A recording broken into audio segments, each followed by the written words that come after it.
Bakit ba ganito na ang toyo at flow mo masakit sa tenga? Parang Yoko Ono!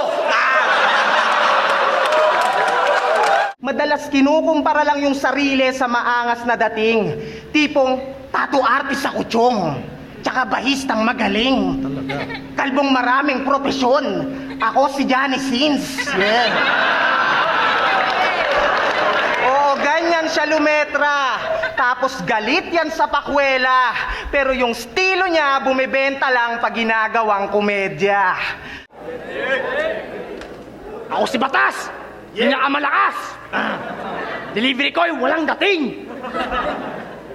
Inangasang ulaing boses para di malatang ako'y malambing!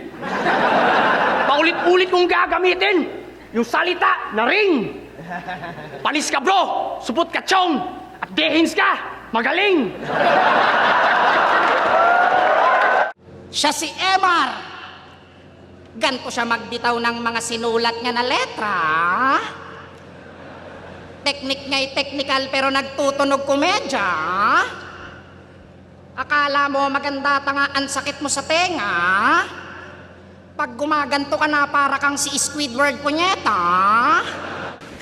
Kung sa bagay, may bungong ibuburol. Katawan lupa mo'y tataniman ko ng palay. Patuka, ngunit maging ang sisiw ay tutol.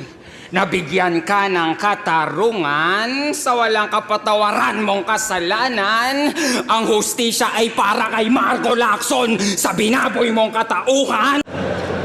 Akala mo yung ginagawa mo ang galing? Tanga, ang pangit mo kasama sa caroling. Isipin nyo, kasama nyo to sa caroling. Isipin nyo ha. Ito siya. Sa may bahay ng aming bati, Merry Christmas na malwalhati. Ang pag-ibig na siya'y naghari. Ako'y namamas kong may sapi.